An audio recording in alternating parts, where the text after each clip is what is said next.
Good afternoon.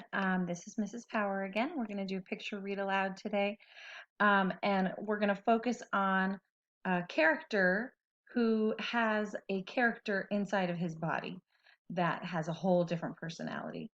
So we're going to look at different perspectives from the main character's perspective and then from his tooth's perspective. This book is called Sweet Tooth. And in my opinion, this book has some really, really amazing artwork. So we're going to look at the artwork, and then at the end of this, while I'm reading, I'd like you guys to think about maybe a body part that is not a tooth that could lead you to some temptations, just like his tooth is leading him to some temptations.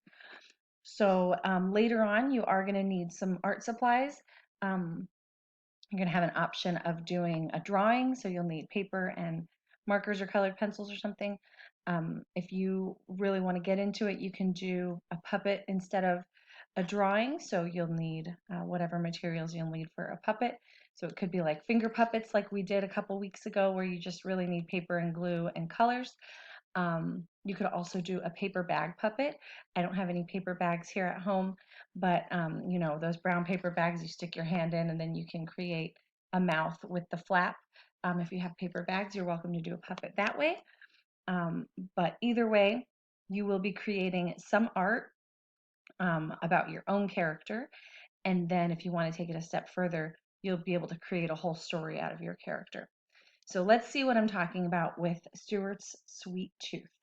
And this book is by Margie Palatini, and the artwork is by Jack E. Davis.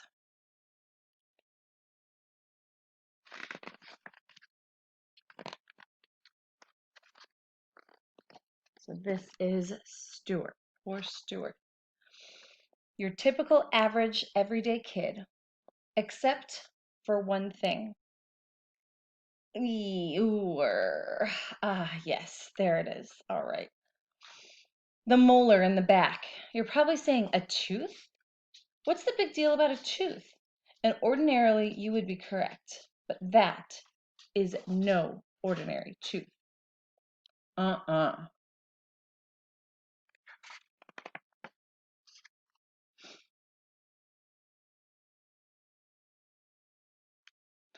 This is Stuart's sweet tooth.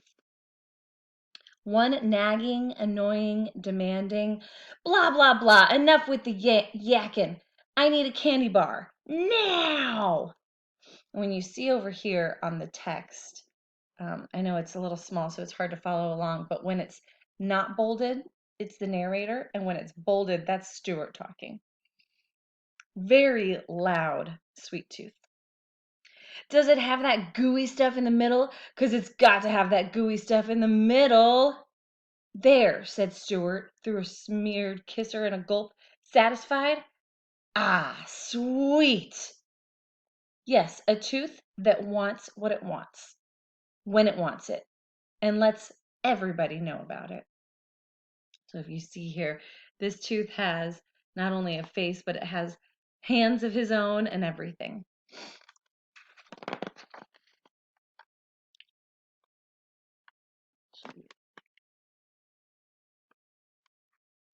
Take, for example, 2 years ago at Cousin Charlotte's wedding. Stuart was on his best behavior.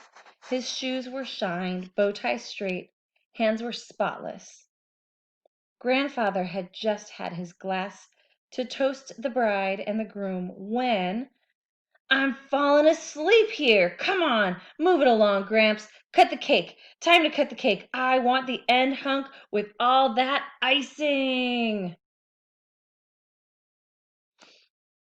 I don't know him, uttered Mother through a gritted smile. He doesn't belong to me, said Dad under his breath. Who is that boy? Muttered Grandmother. Stuart wiped the pink rose from his lips. It's the Sweet Tooth. It was not a pretty picture.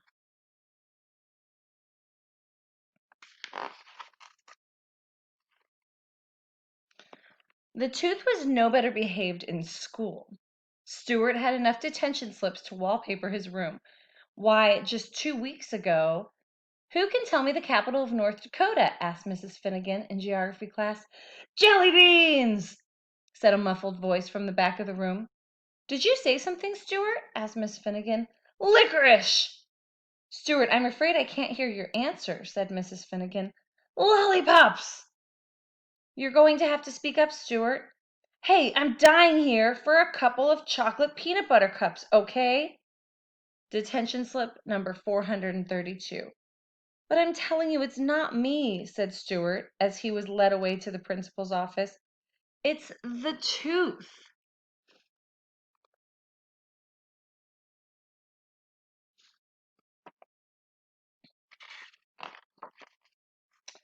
The movies? You don't really want to go there, do you?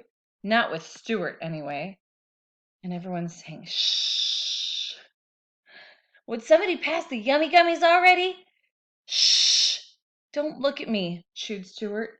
It's the tooth.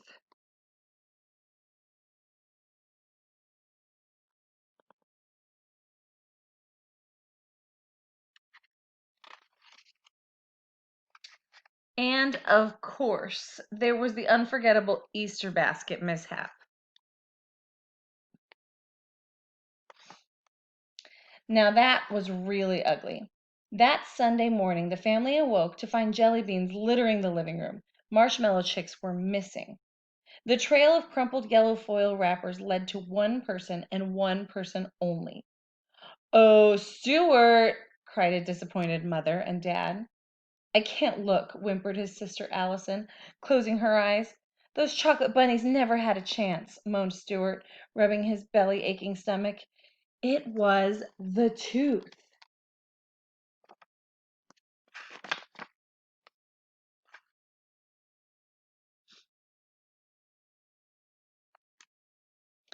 Hey, can we stop going down memory lane here and open up that bag of cookies? That's it. I've had enough, cried Stuart. Enough? I haven't even had one. No more cookies, shouted Stuart.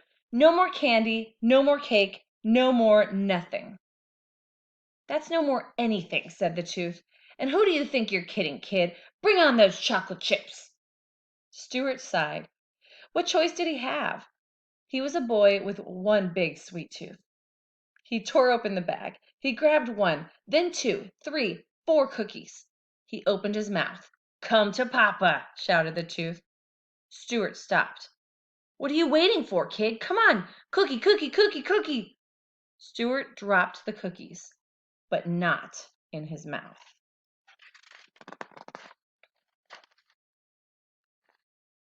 You can see the cookies all over the floor and the cat even getting some cookies. It's over, Tooth, said a suddenly determined Stuart. I'm cutting you off, starting right now. It's cold turkey. Cold turkey? Yeesh, I hate cold turkey, unless you add a little cranberry sauce. When you quit something cold turkey, it means quitting it altogether. All of it's gone. Did you hear me, Tooth? Cried Stuart. I said it's over. From now on, there's nothing for you but Stuart gulped. A healthy diet. Healthy? Kid, say you don't mean it, wailed the tooth. But Stuart meant it all right. He meant every word. Yes, it was trying. Yes, it was difficult. Okay, it was darn near impossible, but Stuart stayed strong.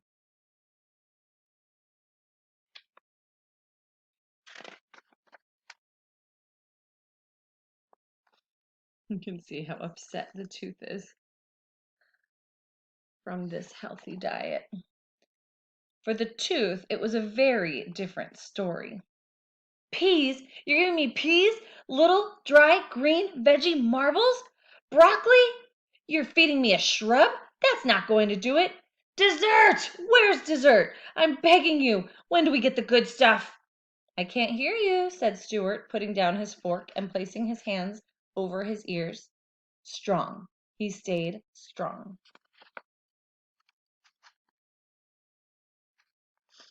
Just one eensy-teensy chocolate-covered peanut before hitting the sack. How about it? A nosh, a nibble, a breath mint, something? Forget it, said Stuart, turning off the light. Strong, strong. Come on, what do you say? 1 spoonful of sugar, urged the tooth. As Stuart ate his cereal, Stuart shook his head. The tooth was losing his grip, and he knew it. A drop of chocolate milk! One measly little crumb bun crumb! No way, said Stuart, very strong.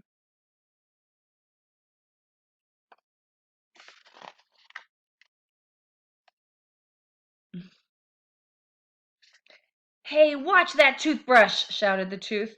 And keep that tongue of yours on the other side of your mouth. Trying to wiggle me out of here, huh?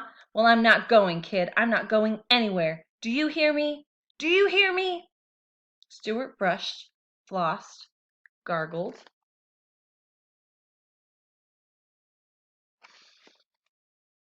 Ugh, moaned the tooth weakly. He's not hearing me. I'll get you for this, kid. Stuart smiled. He was winning. Oh, yes, he was winning. 3 days passed. The tooth was very quiet, almost too quiet. But Stuart wasn't thinking tooth. He was thinking baseball. It was the biggest game of the season. Bottom of the ninth. Stuart was at the plate. Runners were on second and third, 2 outs, 2 strikes.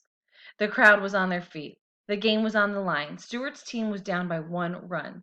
The pitcher went into his windup. There was a hush from the stands. A big, fat fastball was heading towards the plate. It was all up to Stuart. And then, boy, could I go for a hunk of bubblegum right now. Swing, swish. Strike 3, yelled the umpire. You're out. Gotcha, said the tooth. Now go get me some goodies. I'll get you some goodies, mumbled Stuart, dropping the bat.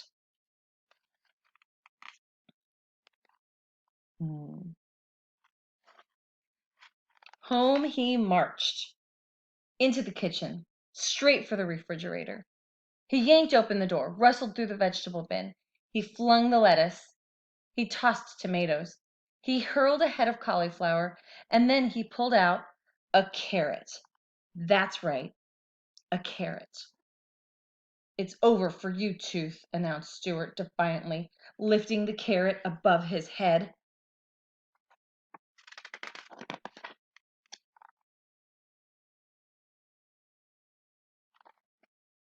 What are you going to do with that? Asked his wide-eyed sister. Stuart grinned. He opened his mouth wide, very wide. No, kid, no, not the carrot, not the carrot. Yes, the carrot, shouted Stuart. No, kid, no! Allison covered her eyes. Closer, closer, closer. And then, crunch! Ah! So long, sweet world. What a way to go. Done by an orange veggie. Stuart rubbed his jaw. He stared at the carrot and the tooth. It was over.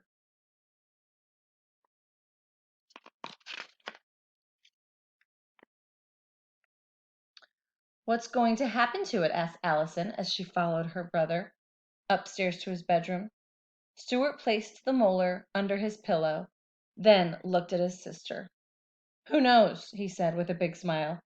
That's the tooth fairy's problem now.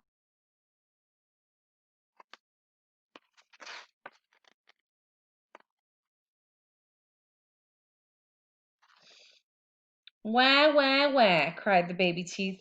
Woof, yapped the canine. Please be quiet, said the wisdom tooth. I'm trying to read. Pipe down, wise guy. What does Sweet Tooth have to do to get an ice cream sundae around here with hot fudge? And throw some sprinkles on it while you're at it. The tooth fairy sighed. Rotten teeth. Okay, so your job is, and I drew a little picture. I'm not the greatest artist, but I drew a picture of my character who's saying, I have no money. Let's go before you get me in trouble. And her hand says, I love candy. Gimme, gimme, gimme. No money, no worries. And he's going to steal some candy.